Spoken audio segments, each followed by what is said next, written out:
I heard the bells on Christmas Day, their old familiar carols play, and wild and sweet the words repeat of peace on earth, goodwill to men. I thought how, as the day had come, the belfries of all Christendom had rolled along the unbroken song of peace on earth, goodwill to men. And in despair I bowed my head. There is no peace on earth, I said, for hate is strong and mocks the song of peace on earth, goodwill to men. Then pealed the bells more loud and deep. God is not dead, nor doth he sleep. The wrong shall fail, the right prevail, with peace on earth, goodwill to men. Till ringing, singing on its way, the world revolved from night to day. A voice, a chime, a chant sublime of peace on earth, goodwill to men. Mm. That's by Henry Wadsworth Longfellow. And I love, love, love that. It's called I Heard the Bells on Christmas Day. I feel like you should have sung it. That's a different podcast.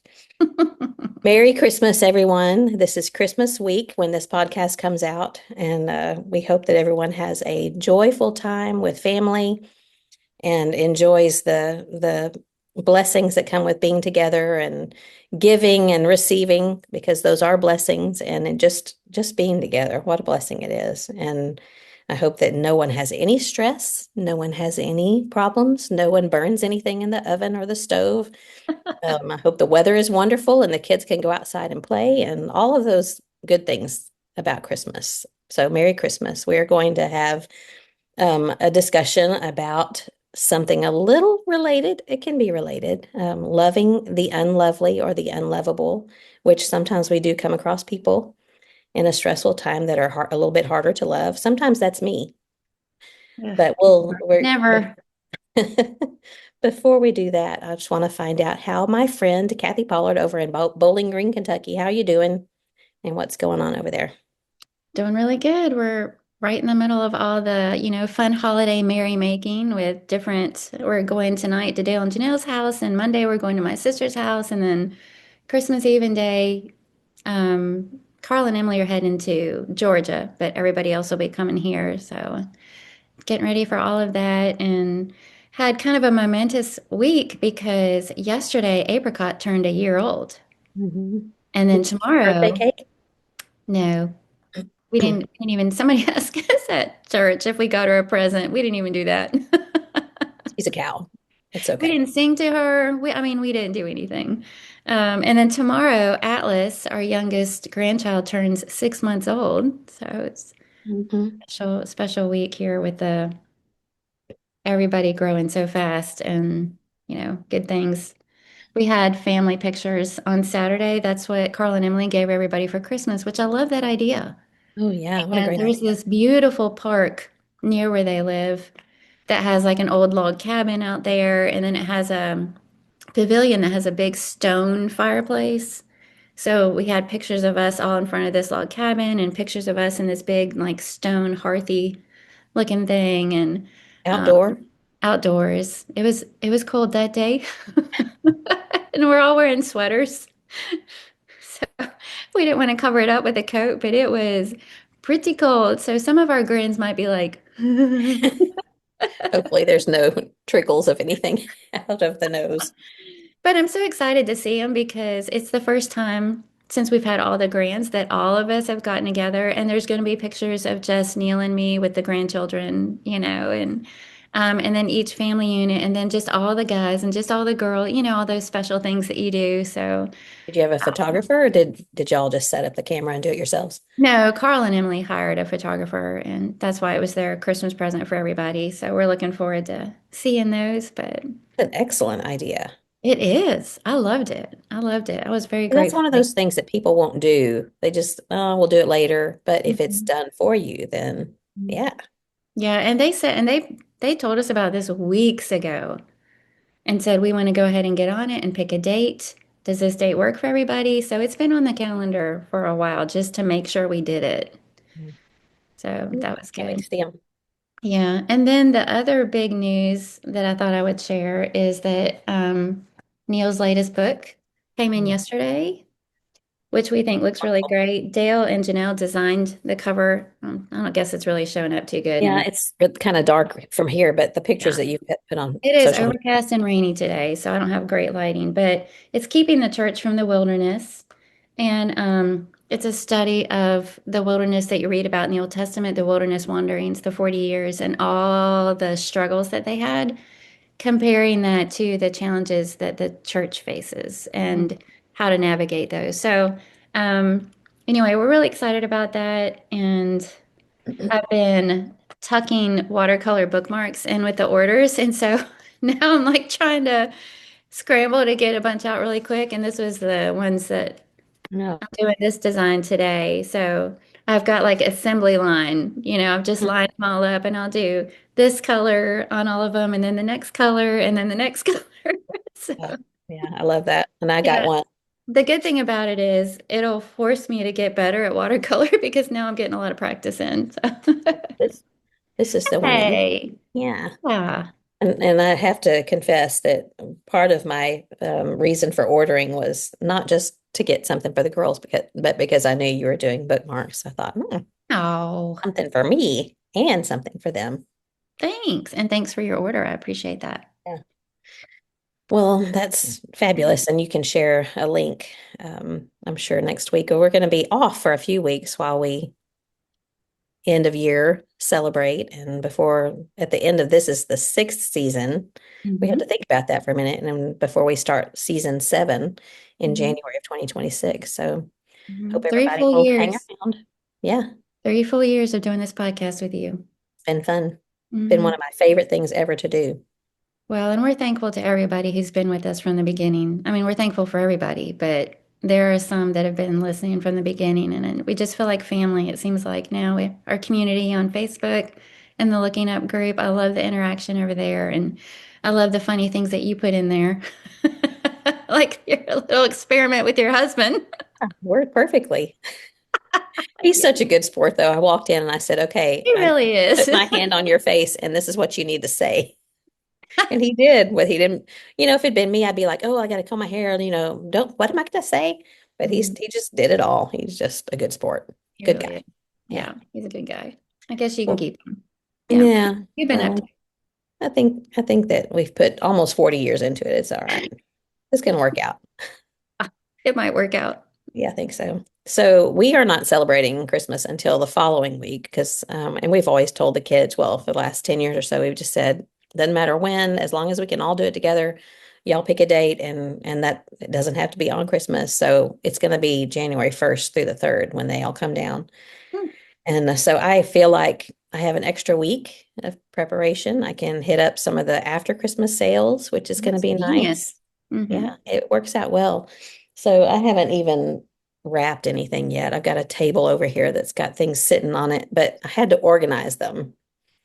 And sometimes I get a little bit cranky about the fact that I am the one that does all of the shopping and John he really has no clue. We have a running joke in our family when Grady and Janice were around. We'd sit around open gifts and whoever was opening something from them would say, "Oh, thank you, Granny and Granddad." And Grady would be like, "Oh, you're welcome, you're welcome." And then he would just over to the side say, "What'd we get them to Yeah, do this?" exactly. And he had no clue. And sometimes I do I don't get cranky about it. I'm like, "John, you have no idea what everybody's getting." We'll talk about it a little bit, but then I came across some social media this week that was really it was something I needed to hear. I knew it, but I needed to hear it. And it was just a picture of a dad playing with his kids. And it says, he doesn't know what Santa got them for Christmas, but I don't know when the mortgages due. Same team, different players. And I thought, that's so That, true. That's so that true.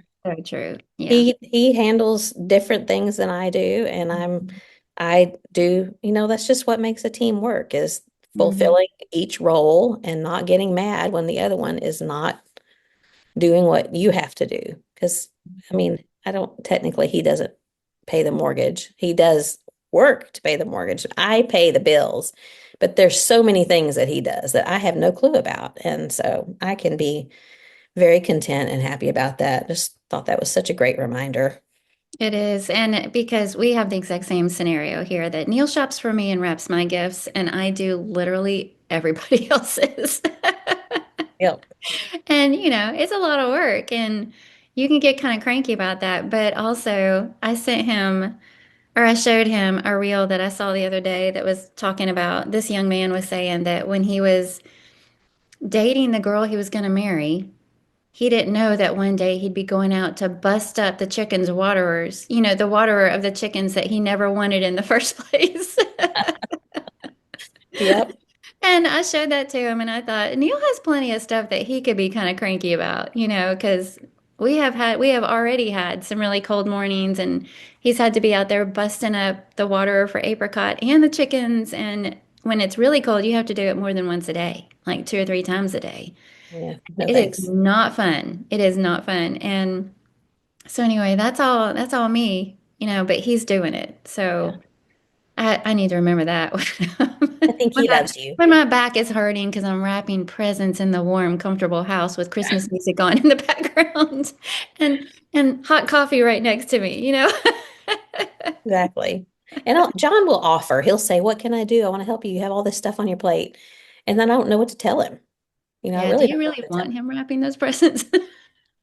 Well, some of them. He can wrap the boys. They wouldn't care anyway. They'll Yeah. laugh.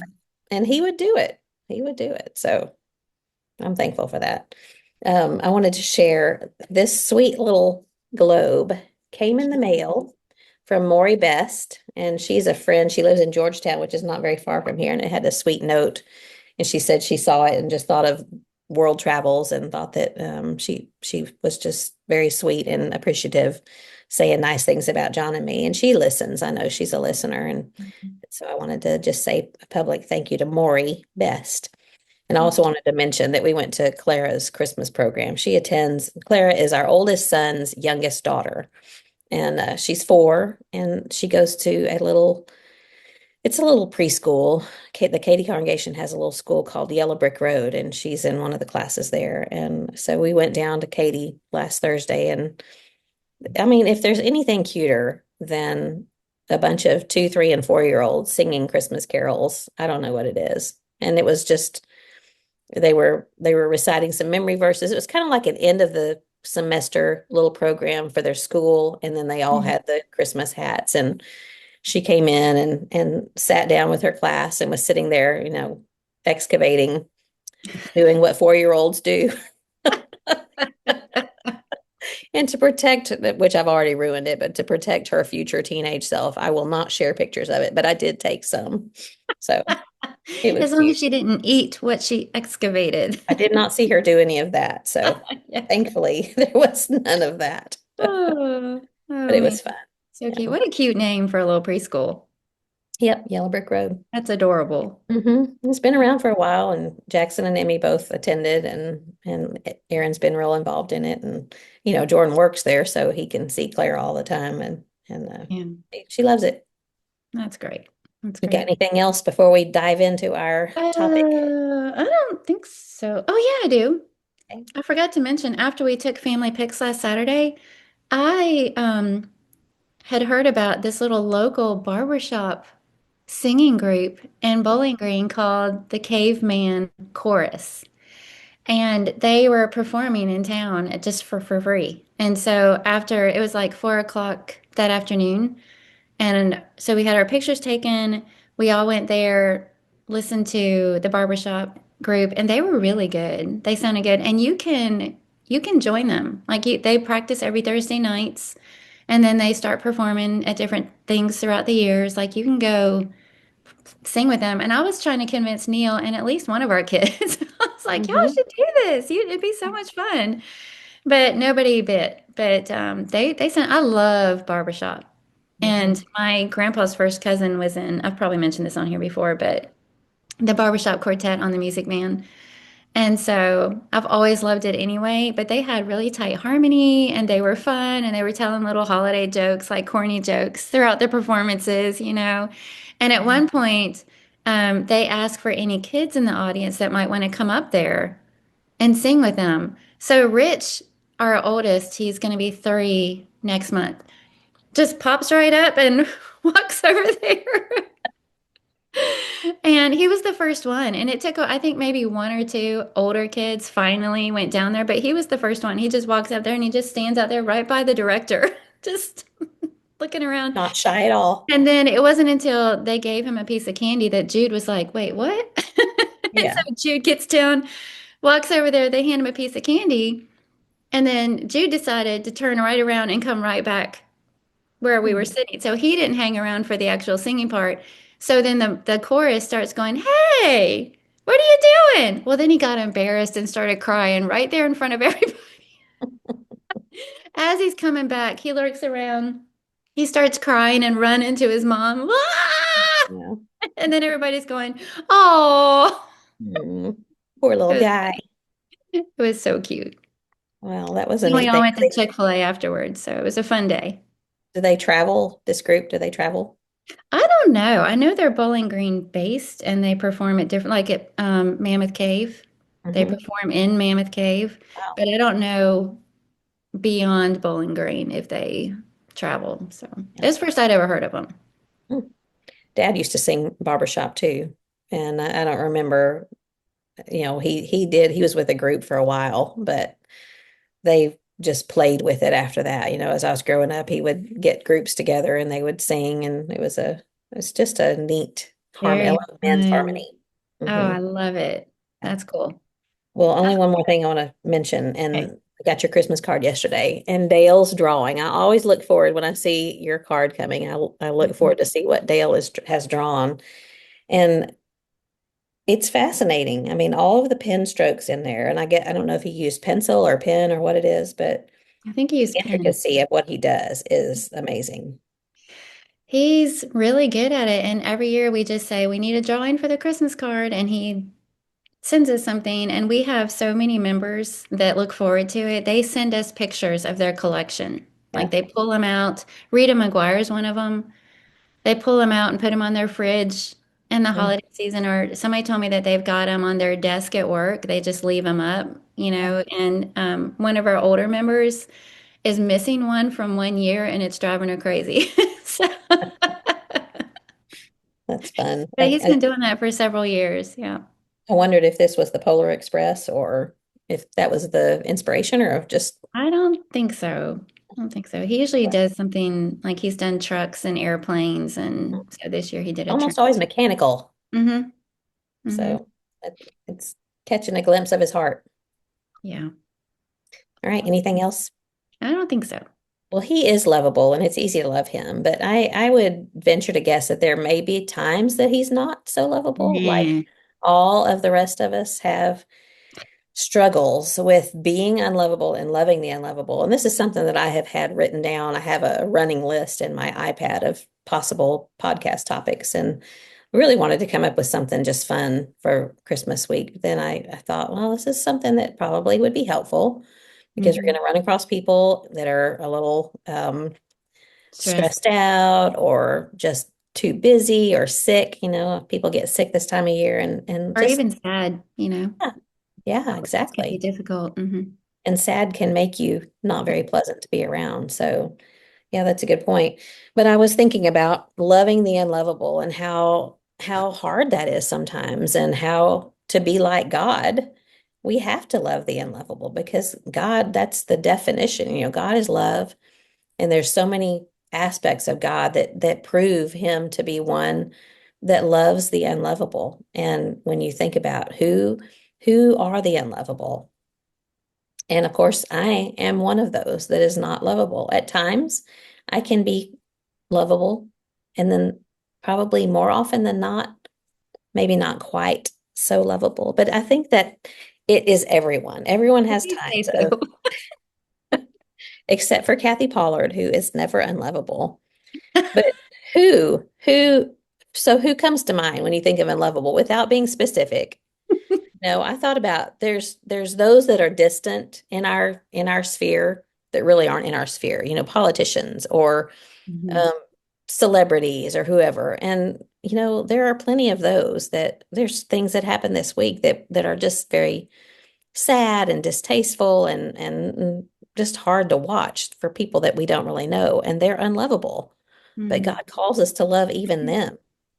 And then there are others that are easier, I think, to love when they're unlovable. You know, your spouse, your husband, your wife. When you live with someone, you see them at their worst and at their best, and but you know that they're not going anywhere. You know, I think this morning, 2 mornings in a row, I'll just spill the tea here.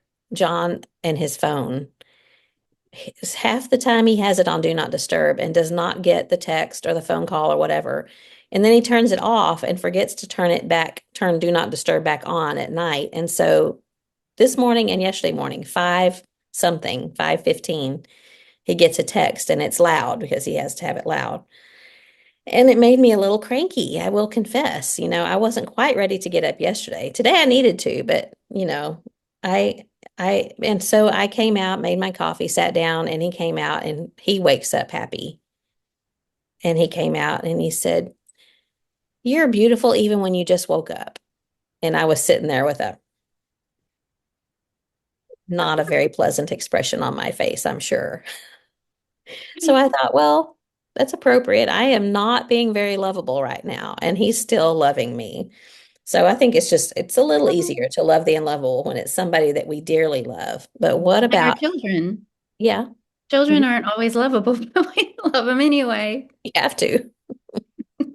You have to. Mhm. No. So who is it? Who do you find it hard to love? And I don't mean to put you on the spot like specific people, obviously, but sometimes your employer or somebody like that.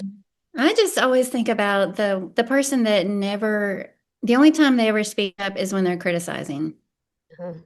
Critical They people. always take issue with something or take something the wrong way or take something personally or they you just know if their hand goes up or if they come to you or if they send you a message, it's not going to be pleasant. Yeah. And that's the only time you ever hear from them. So I find that very unlovable. We have to love them too. You have to love them too. Yeah.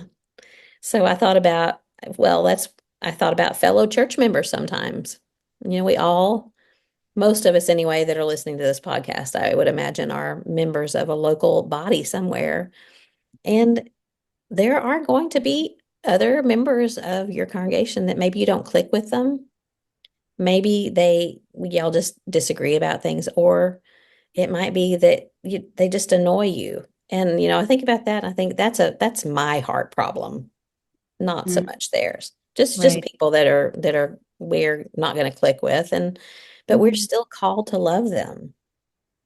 And I thought about for those kids or adults who are in school, maybe their instructors, their teachers are sometimes hard to love if they disagree with something that you say, and maybe a grade that you get.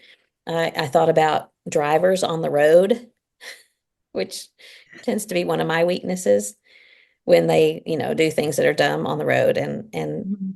I think, oh, but I know I don't really have to like pull up next to them and say, "Hey, I love you," but my attitude towards those people in general Maybe needs. not ride their tail though. I love you so much. I'm gonna run you over and Just tell want to you. be close to you. Yeah. I thought about people that are inept. That was just the word that I came up with. Inept in their whatever it is that they're doing. And what I was specifically thinking of, my mom is in a facility, and sometimes there are people who are caregivers for her and they don't take their job seriously, or, for whatever reason, it's a hard job to have.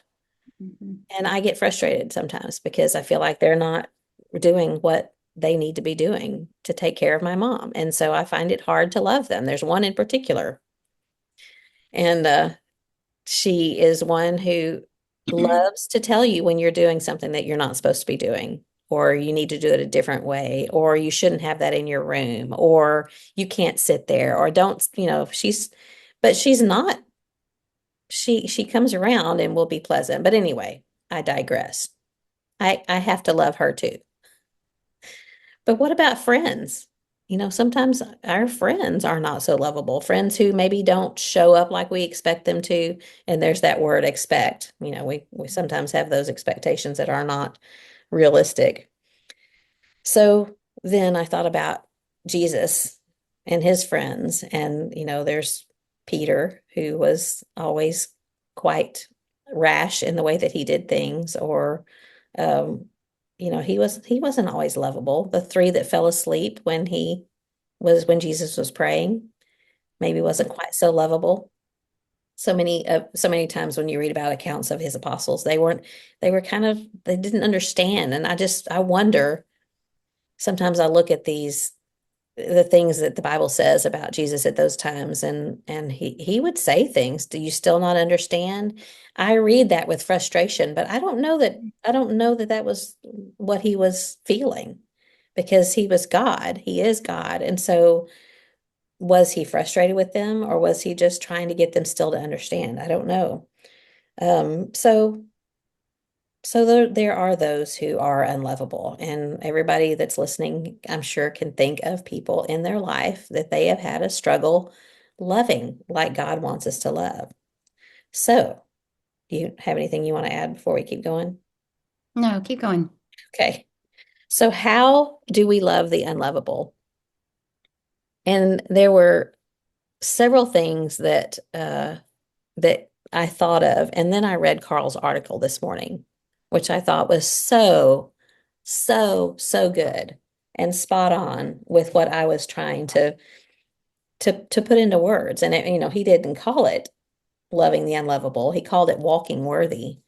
But there's so many things, and I'm going to get to that a little bit more in a minute. But he talks about having humility and having gentleness and having patience and forbearance, the things that we read about in Ephesians 4.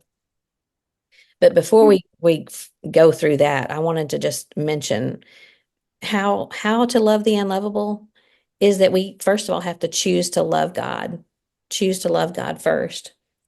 And in Mark chapter 12, it talks about the first commandment being that we are to love God with all of our heart and our soul and our mind and our strength. And then the second is to love your neighbor as yourself. And we remember that because God loved us first, we love him. And that is 1 John 4, which means that we forgive because he first forgave us. And I think I always think of that forgiveness colored glasses, looking at people, remembering Mhm. that we have been forgiven, and so we forgive others. And we're sacrificial like God because he sacrificed for us. I remember in our wedding, Johnny Ramsey did part of our ceremony, and I can so clearly remember him saying, God so loved, he gave. And we all know John 3:16, God so loved the world that he gave his only begotten son. But he meant that the characteristic of God was that he gave because of his love. And Mhm. so we choose to love God first. We're sacrificial like God is. Then I think we have to remember not only to choose to love God first, but to remember that we have agape love for these people that are not lovable. And that agape love is different. It's a different kind of love. It's not necessarily that phileo love, that friendship love that develops when you have time with people and you just develop that friendship. This agape love is a love, and Carl mentions this in his article. It's a choice, even when it sometimes hurts us. And it hurts to love the unlovable. It hurts to encounter someone that's not easy to love, and yet say, okay, I'm going to choose to do the right thing with them and love them because that's how God wants me to be. And that's the agape love. Even when it costs us, we have that love. So then how do we demonstrate that love? One of the things that comes to mind first is to be compassionate. And you remember I believe, I want to say it was in Mark. Yeah, Mark chapter 6. And I don't know that these exactly happened at the same time, but they're recorded in Mark at the same time when John the Baptist was executed. And then Mhm. the disciples went and they got his body, they buried him. And then right after that, it says that they reported things to Jesus. And so it sounds to me like they were reporting what happened to John the Baptist, his cousin, and how must that have impacted him? Mhm. And so it talks about how he told the disciples to come away and rest. And when I'm sad, I just told you about something. I just want to hole up by myself and I Mm. want to just kind of be still and quiet and kind of recover on my own. But when I think about what Jesus did in verse 30, Mark chapter 6, verse 33, says that the crowd saw them going while they were going to rest. And then the crowd ran ahead and got there before they got there.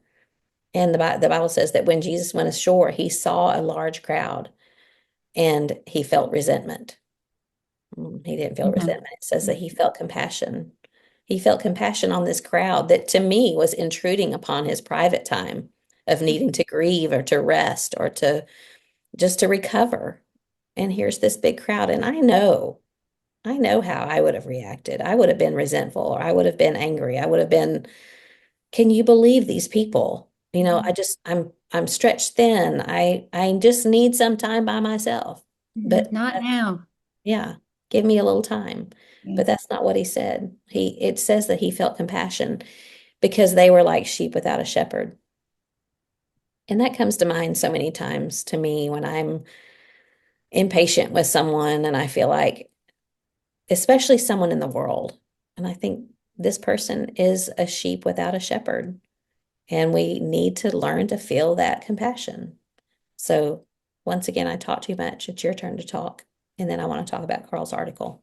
Well, I think that's the perfect text, and I've always loved it for that reason, because it's so easy to put ourselves in that situation. And it may not be a loss that we're grieving, but any difficulty that comes up and catches you off guard, I mean, Jesus wouldn't have been caught off guard, but kind of flips your world upside down for a little while, and you're just trying to process and figure it out or grieve or whatever it is, an illness or sad news or whatever it might be.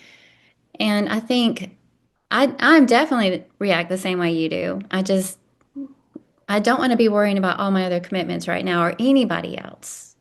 I just want to focus on whatever it is that we're going through. And I imagine most people feel that way. And so that text has always caught my attention for that very reason, especially since we're talking about a group of people, a crowd. They're defined as a crowd, which was always following Jesus around, not people that he had a working relationship with. And he said, well, I should probably do this. Or, he loved everybody, but it was a crowd. It wasn't like a bunch of individuals that he had a close relationship with. You know what I'm trying to say here. And it's such a challenge, how easy it is to excuse ourselves when people misbehave and they're the ones acting unlovable. So why should we have to go out of our way to be to them what we should be or to serve or whatever it is? But in a situation like that where, we ourselves are the ones going through something and somebody else is seemingly thoughtless, you can add that to your list of people that are hard to love. Mhm. Is when, somebody reaches out to you, they know this is your special time with your family, or this is a short time that you've got, but they're still, or they'll say, I know you're busy, but can you, blah, blah, the people that just are seemingly thoughtless with you and your time. And here you've got this crowd, as you say, getting ahead of Jesus, not even giving him some space. And the message there is exactly what he says in John 13. I'm leaving an example. I'm Mhm. here to serve. This is what I'm here. This is why I'm here. And when it costs something personal, when it costs humbling of yourself to show how much you love somebody else, that's true loving the unlovable. And all I kept thinking about through all of that is what does that look like exactly? Because I feel like I pat myself on the back when I just don't retaliate, and maybe I don't give them the cold shoulder, but I probably give them some space. You're unlovable. I'm not going to be mean to you. I'm not going to be give you the cold shoulder, but I'm probably also not going to be warm and lovable and friendly and go out of my way. So what does that actually look like to love the unlovable, And that's what Jesus demonstrates right there is to tell your heart that you have compassion for them and then act on it, in a way that involves serving and making them feel seen and loved. And it's so challenging. It's so challenging. I feel like I said, I just am proud of myself for not being mean or retaliating in kind. but definitely need to work on the whole feeling compassion, seeing them, loving them, serving them. That's what it means to love the unlovable. And it's intentional, as we seem to use every week in this podcast, is to use the word intentional. Like agape love is intentional. It's a choice. And in that occasion, Jesus chose to see them as sheep without a shepherd and to see what they lacked and what they needed. And that was to be taught about the gospel and the good news that he had, that he brought. And then he fed them. It's funny because the disciples say, send them away so they can find something to eat. And he says, you feed them, and then proceeds to help them feed this crowd of people. But and then you talked about John 13, and I imagine you're talking about, by this, all men will know that you are my disciples if you have love for one another. And, you do set yourself apart by not retaliating. I think you set yourself apart as a Christian by doing the right thing. But man, what the world would see if Mhm. they could see us being the hands and feet of Jesus in situations. You think about homeless people, and I confess, you don't know what to expect. You pull up next to one that wants a handout, and what you've been told all these years about homeless and how they got that way, and there are shelters that they can go to, and I understand all that. I understand that that's legitimate, but I also see that there's a soul standing there, and there is a sheep without a shepherd, and he's hungry, and he might be addicted to something. He might want your money to go buy some alcohol. But as someone said to me one time, that's their problem. And I know we have to be careful not to enable that kind of thing. But just seeing them differently, seeing them not as this person's undesirable, stinky, possibly violent, whatever, but seeing them as a soul. And I've tried to train my mind and my heart to see people as a soul rather than just a person who is unlovable or has a problem or uh, is a sinner. Again, when you see yourself as a sinner, and I'm a forgiven sinner, but I'm still guilty of things that I shouldn't be guilty of. But it changes when you change the way you look at things. The things you look at change, and when you look for souls instead of a person in a bad situation, it really does change how you look at them. Well, the example that Jesus gave of love was washing his disciples' feet. By this shall all men know that you're my disciples if you have love one for another. But he demonstrated what that love looked like. Mhm.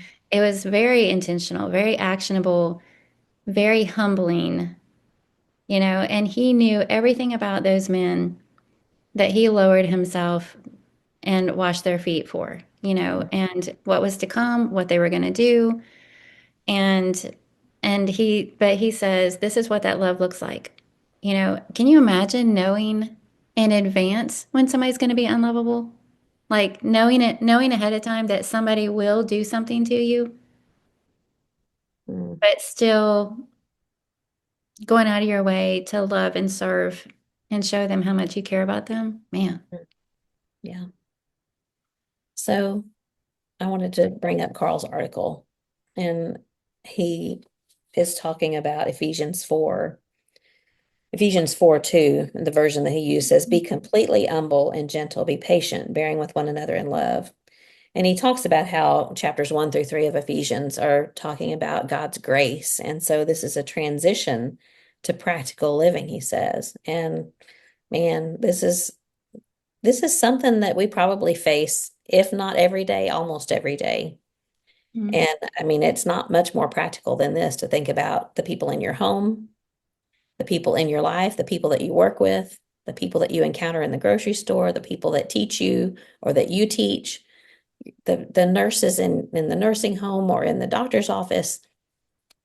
You never know what they're going through. You never know what's going on in their lives and why they act the way they act. But when we see them as souls, and this is practical to think about, how do we treat them? And so he says that humility means having a low estimation of oneself, not because you loathe yourself. I think, what was that song that it changed over the years? For such a worm as I. Do you remember? I don't remember which song it was. At the cross, at the cross. Yeah. Did he devote that sacred head for such a worm as I? And they changed it to such a one as I. Mhm. And I think because we shouldn't loathe our, Alas, and did my Savior bleed? yeah, that's it. Yeah. So having a low estimation of yourself because you recognize your utter dependence on God's grace. So when you recognize that you are this person, I mean, you are no different in God's eyes. You are no more uh, loved or special than anyone else. You are loved and special, but we all stand on level ground at the foot of the cross. And it's humbling to realize that I'm no different, but it's a good humbling. We all need that. We need to be humbled. But Carl says it's the opposite of pride, which destroys relationships. And I thought, man, that's such a good way of bringing that into this, what we're trying to talk about, because we want to build relationships, not destroy them. And pride destroys, but humility builds. He says, without humility, we cannot serve one another or maintain unity. So I thought, if we have that humble spirit that he's talking about, then it's going to be easy for us to see a soul and to love the unlovable, even when someone's at their worst. And let's be honest, there are sometimes that it is really hard to love someone when they're at the bottom of the barrel in their life and they've made mistake after mistake after mistake, and you've when you know exactly what they need to make their life better, and you have shown them and told them over and over and over and they still don't get it and don't take it, it's easy to want to just say, forget it, I give up, walk away. But God doesn't do that. He's always waiting there. And we're human. I know we're human, but having humility about the grace of God and how we need that grace of God, it helps us to remember that other people need our grace. Other people need God's grace, and we can love them through that lack of good judgment, I guess. Yeah, I was thinking about you always hear that phrase, hurt people, and remembering why somebody is having their most people it's how do they describe certain things like episodal? It's episodal unloveliness. And you can put a finger on it, it's that time of the month. They're tired or they're under a lot of stress or they're grieving, just it's episodal. You can tell. And then some people, it's just like, that's just who they are. They are prickly.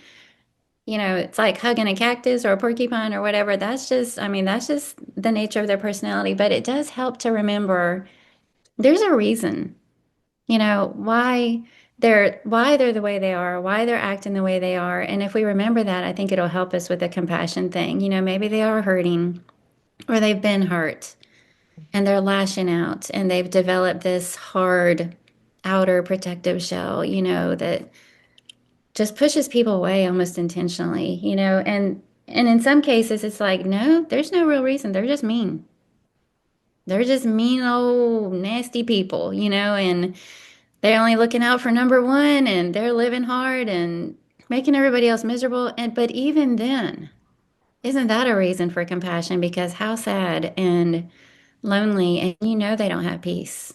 Their life is filled with turmoil. So whatever the reason, we can always remember they didn't get there overnight. Something happened or something's going on. And then the second thing, I forgot. The train left the station. It did. I had two things. You talk, it'll come to me in a second. Well, just I think how many times have we, at some point after knowing a person for a while, that's kind of a hard person to know, and then maybe a year down the road, or not even that long, or maybe longer, we find out something, or we learn something about their upbringing or something about their situation. We go, that fills in a lot of the blanks there and makes me understand more. And God already knows those things about them, but we're human and we don't. But just keeping in mind that we don't know all the story. It's good. Everybody's got something in their past that shapes and creates our personality, and I just remembering that I've got that. that humbling part of remembering that I have the same thing, it makes it easier to swallow. Did you I remember what it remember. was? Yeah. Okay. The blessings that come from it, just like all these difficult things that we talk about on here, because God knows us and He knows what's best for us, even though it comes at a cost sometimes, or it seems that way to serve and humble and sacrifice and all those things, we know because this is who God is, that He blesses His people on the other side of it. And that's not our motivation, but it's just a fact, that as hard as it is, seems to be in the moment, how do you feel when you do hard things? How do you feel on the other side of apologizing and humbling yourself in any scenario and swallowing your pride? And how do you feel? There's a blessing right there, just in that of, you don't have to carry resentment or bitterness or disliking someone in your heart. That's not fun for us to carry that in our heart. But if you let that go and instead claim the compassion of Christ, it blesses us as the one making the choice to do that as well. So that's something that maybe would make it easier in the moment to remember that. And then the other thing is that God does amazing and surprising things Mm. when we act like Christ. And have you ever had a situation where, like you were start talking about the scenario with somebody, something happens, but you choose to love anyway? Even when you really didn't feel like it, you choose to love anyway. You choose to continue to treat them as a brother or sister in Christ that you love and respect. And then sometime down the road, lo and behold, either God does wondrous changes in their heart or your relationship. I mean, it's amazing how that happens, that God goes to work and He creates change or surprises when you do things His will that seem so counter to what we really feel like doing. So it's kind of exciting to, if you can work through the human side that we wrestle with, that doesn't want anything to do with it, that just wants to hole up and stay, if we can work through all of that and follow His example with the love and compassion and action, a lot of times on the other side of that, you can kind of look back, and it may be a while down the road, but I bet you more often than not, you can look back and go, wow, who knew we'd end up here or that this would unfold? And when you trust God with it, you know that it may not be something that you see, but they'll see it or someone sees it. I mean, it's going to be a blessing somewhere. And Yeah, being content with that, being content knowing that somewhere, somehow, even if we don't see it, it may be a generational thing that comes later. So being content point. and knowing Mhm. that God's going to handle it and do the right thing. So humility, and then he said about gentleness or meekness is strength under control. He said Aristotle described it as the balance between excessive anger and passivity. And then I loved this part. He said, in a divided church, gentleness diffuses conflict and reflects Christ's character. You've seen that. I know we talked about it today. Yeah, But definitely.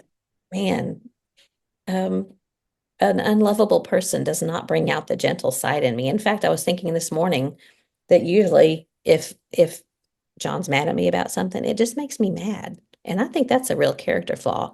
It doesn't make me go, oh, why is he mad at me? I don't know. There's what do I need to change? I just bristle. But that is not a gentle spirit coming out at me. But gentleness diffuses conflict and reflects Christ's character. I think that's so powerful. It is. That's good. Yeah. Then patience, because I know we are trying not to let this drag on too much. What, us drag on? What? Patience is the next one. Patience or long suffering is slow to anger. And he said, in relationships, patience endures irritations without retaliation, remembering how much God has patiently borne with us. So, an unlovable person irritates us and does things that make us want have that knee-jerk reaction to, well, if they're going to do that, then I'm, like you were kind of talking about earlier, maybe not retaliate, but withhold love, withhold affection, and that's a marriage thing too. We withhold a lot of things when we're angry about something or irritated. But if we have patience, then that's gonna preempt that retaliation, and it's going to help us remember that God has forgiven us and God is patient with us, and so we need to be that way towards the unlovable people in our life. Yeah, Dina Myers, I can't remember if I mentioned this one story that she shared when we were talking about her, but um, she was sharing an instance where somebody just, for whatever reason, didn't like her. First of all, what? What in the world? Can't even imagine. But when people give off that vibe and you're like, I don't think they like me. I'm not quite sure why, but for whatever reason. Yeah. And she had one of those. And at first she was kind of sad about it. And she just decided, I'm just going to love him anyway. I'm going to love him to death. And she did. And it took a while. It took a while. But that ended up creating such a close and dear relationship that went on for years, to where she didn't just had a relationship with that person, but with that person's children and grandchildren. It was like because she made the choice instead of backing off, okay, I guess I'm not her cup of tea. That would have been me. Okay, you don't have to like me, I guess. But she was like, I don't know what it is, but I'm just gonna love her. And that was a perfect example of God doing something with that and ended up turning it into something really beautiful and impacted her family, this person's family, and their future families. Like you were saying, it can be a generational thing. Wow. That talk about being intentional. You Hmm. really have to be intentional to love someone who doesn't show any affection or love towards you. Yeah. And then the final one that he mentioned was to bear with one another in love. He said this means making allowances for others' faults, forgiving as God forgave us. Agape love motivates this forbearance. Um, how often do we make allowances for others' faults? I think we do that with people that we're very close to. Um, I'll say, well, I Mhm. know that he had a bad day today. It's okay. Tomorrow's another day. But for someone that we don't have as much love or affection for, it's kind of hard to make an allowance for that. If they burn us, we're like, burn me once, shame on you. Burn me twice, shame on me. Mhm. So, that's it. It's like you get one chance. And Yeah. and that's not how God is. God gives us chance after chance after chance. So are we forbearing with one another in love? Then he goes on to say these virtues are not optional, but commands. And we'll share this next week because it's too good not to. You shared it today, but I want more people to see it in the group. He said, in a world defined by division, pride, and impatience, the church must shine as a countercultural community. Imagine families, workplaces, and congregations transformed by this grace, but we can't manufacture these traits in our own strength. They flow from the Spirit as we abide in Christ. So practical. And he encourages us to repent when we have struggle with that and yield to God and to put these in place in our life, to have that humility and gentleness and patience and forbearance or tolerance when we're dealing with anyone, God's people or not God's people, anyone that you encounter that is kind of hard to love. So just wanted to real quickly run through some practical suggestions as far as loving the unlovable. Well, let One me of just insert real quick, if Okay. you don't mind. Yeah. It's that repentance part that is so hard. I feel like there have been many topics that we've talked about on this podcast through the years, and I'm like, yeah, I need to work on that. I'm not good at that. I need to be better about that. Yeah, Neil, I probably drive Neil crazy with. So I'm owning it, but not doing anything about it. And there's no glory in that. And it's not a mark of humility to say, yeah, I probably need to be better about that, and then not do anything about it. The repentance is where it's at, and acknowledging it is a step. But if you stop there, it does nobody any good. Yeah. Yeah, that's the hard part is putting it into practice and making that change. I mean, you think about salvation and there's those we talk about the steps of salvation and it doesn't stop with confession. Mhm. There's more to it than just confession and knowing, but actually doing. Okay, some practical things we can do. One of them is to take on or share others' burdens. In Galatians 6, if anyone's in that context, if anyone is caught in a trespass, you who are spiritual, restore that person in a spirit of gentleness. And then it goes on to talk about bearing one another's burdens. And, sometimes I think I've got enough of those. I don't really need to take on yours. Mhm. But if I love you, I'll do it. What if I don't love you? If I don't like you very much, I'm just not inclined to do that. And that's not what the Bible's talking about. It's talking about bearing the burdens of others, even those who are unlovable. Someone who is not showing me their lovable side, I can change that. I can modify their behavior sometimes, not all the time, but sometimes by showing these traits that Carl talked about and the Bible talks about. Um, Sharing their burdens will help in an unlovable situation. Then another suggestion is to do what we do out of love. And that's kind of a duh thing, but not out of just love in general, but out of love for God. In Hebrews chapter 13, verse 16, it talks about how we should not neglect doing good and sharing with others because it says, with these sacrifices, God is pleased. So we're pleasing God when we love the unlovable, when we show love for others because we love God. And that's a sacrifice. It is a Mhm. sacrifice to love someone that's not lovable. It's setting ourselves aside and choosing to honor God. And with that kind of sacrifice, God is pleased. Another one is to remember that everything good comes from God, including the good that we can do with these people that are difficult to love. James chapter 1:17 talks about every good and every perfect gift comes from God. So the things that we do that are good, that comes from God, comes from his strength. And whatever you do, there's another one. Whatever we do, do it for God's glory. When we love someone that's hard to love, we don't go, okay, I did that today. I'm patting myself on the back that I managed to do something really good. And we're not doing it for ourselves. We always need to be motivated by glorifying God, 1 Corinthians 10:31. And then the last one is to not forget that we serve God, not ourselves. In Mhm. everything that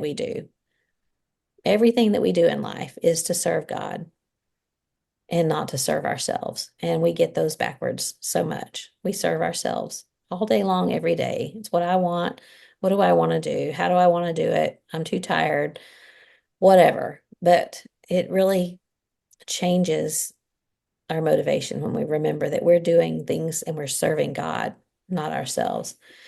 Whatever you do, do your work heartily as for the Lord rather than men, knowing that from the Lord you'll receive the reward. It's the Lord Christ whom you serve. The last one, actually, the second to last one, unless you want to interject anything. Oh, well, I'm gonna wait and see if you mention. Okay. I have a thought, but I'm gonna wait and see if it's one of your things. Okay. The next one is to see Jesus in every person, even or especially the unlovable, to see Jesus in every person. And of course, Matthew 25, there's a long section about when you when you visit the sick and those in prison, you're visiting me. But it says towards the end, then they will also answer, Lord, saying, Lord, when did we see you hungry or thirsty or a stranger or naked or sick in prison and didn't minister to you? He said, he will answer them, saying, truly, I say to you, as you did not do it to one of the least of these, you did not do it to me. So it's not just a matter of doing, but it's a matter of not doing.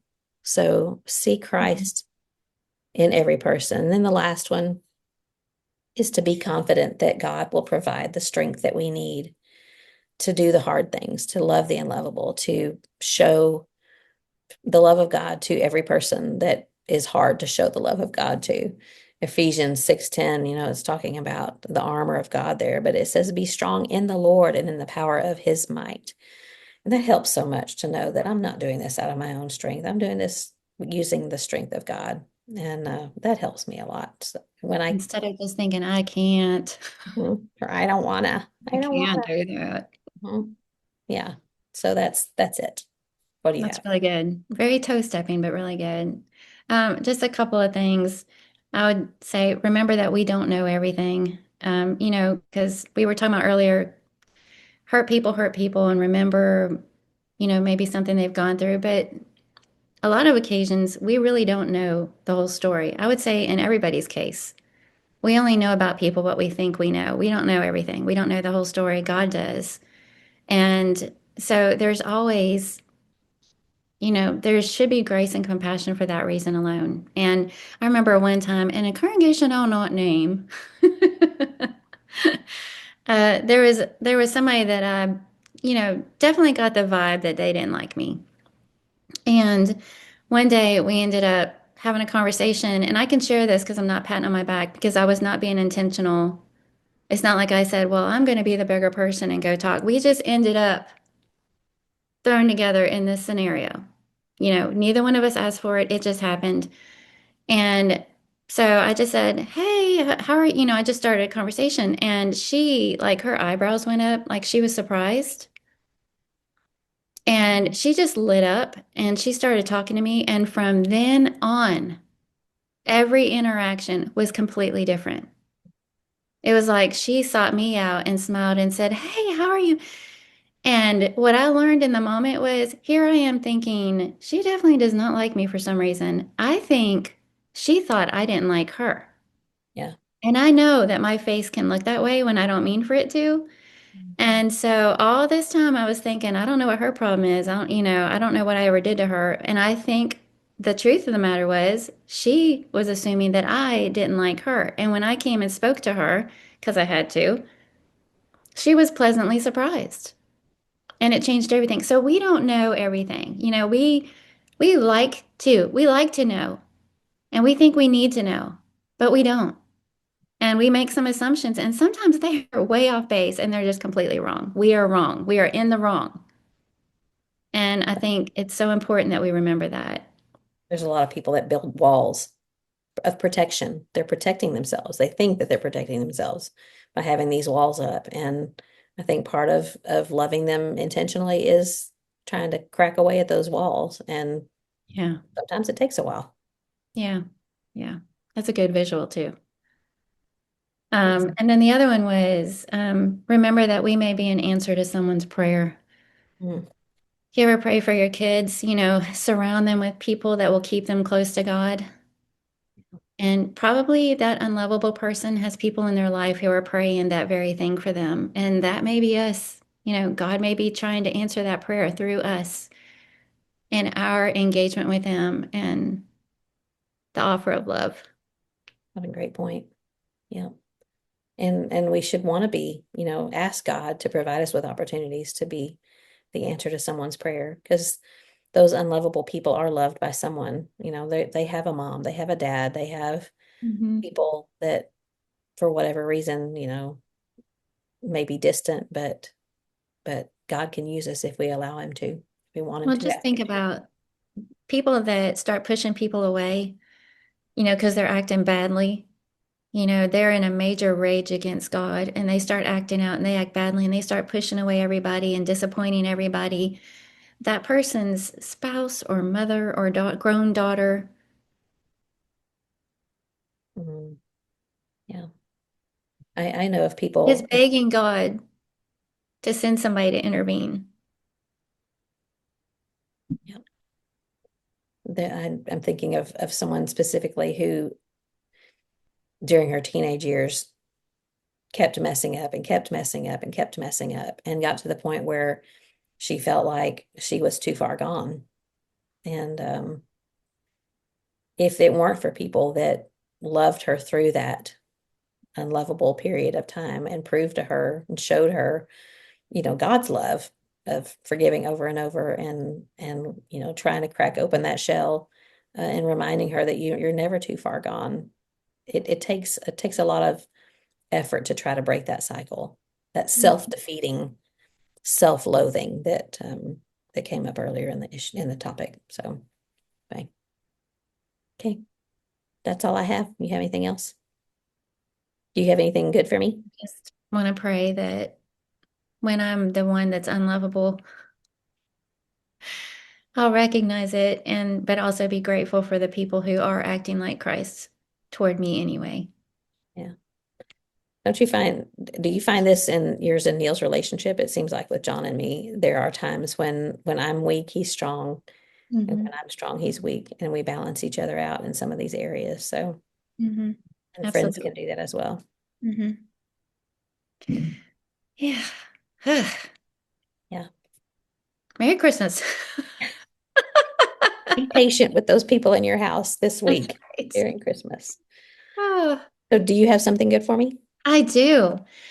Kim Moyers sent some goodies home with us last night, and it was in this beautiful tin with this little felt ornament on it. And when I opened it up, it had this layer of, I didn't even know what I was looking at. They were cut into little squares, and it smelled kind of sweet and spicy, but it wasn't gingerbread or anything like that. It was a much lighter color. So anyway, took a bite, and it was amazing. It was very appley. And it had nuts in it and so good, unlike anything I've ever had. And so I texted her real quick and said, I don't even know what those appley things were that you gave me, but they were delicious. And she told me they're called apple brownies. Mm, So they're similar to like a blondie, mhm. they're that color. But they have chunks of apple in it and walnuts. And she sent me the recipe. It was so comforting, cozy, delicious. And so I will share that with everybody. I've never heard of apple brownies. Me neither. Apple brownies. They were very good. She had That sprinkled powdered sugar on top of them. sounds like something you'd find at the Apple Barn. Hmm. Yeah, delicious. Well, mine is something that Costco has right now, but you can also get them different places. Have you ever heard of super cubes? You probably have some. Hey. SOUP, super cubes. Oh, that kind. I've heard of them. Yeah. I do not have any. Okay, so this is an off like a knockoff brand that Costco has, and I bought I this need box. It those. has, I think, five, and I'm going to divide them up and give some to the girls and probably keep one. But so you have leftovers of soup or um anything. I mean, it shows cornbread in here and lasagna, and I think you could probably just cook in them intentionally, not necessarily leftovers, but your meals, Hmm. and then you freeze them in.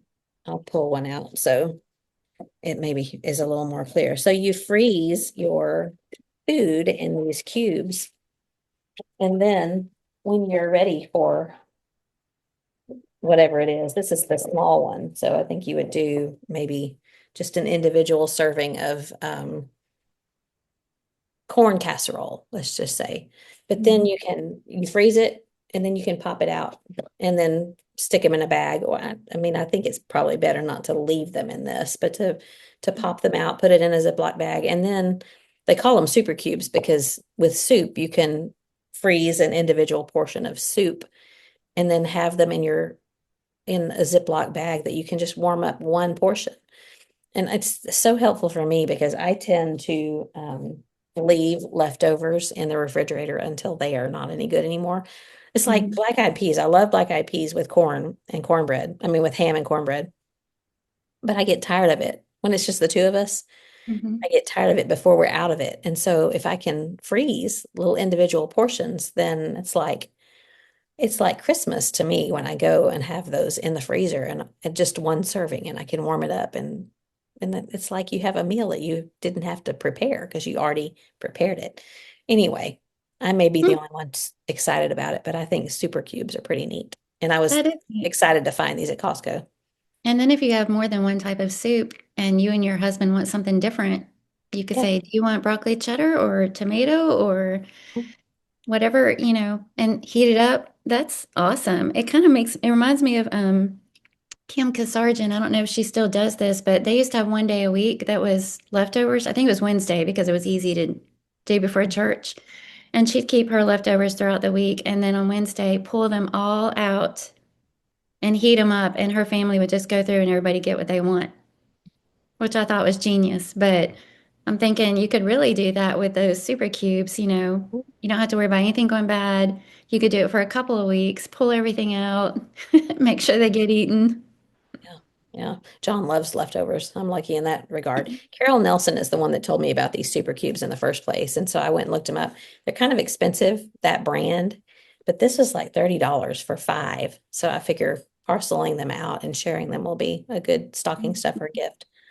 But Yeah. boy, I think they're pretty neat. Very cool. Yeah. All right. Anything else? Nope. Draw to an end season 6 of Looking Up with Kathy and Carla. It's been fun. It's been great. And we're grateful for everybody that listens. God bless you all. Yeah. And Happy New Year. We will see you, Lord willing, in 2026. All right. I love you, and I will see you soon, and have a Merry Christmas. Love you too. Good conversation. Talk to you later. Okay, bye.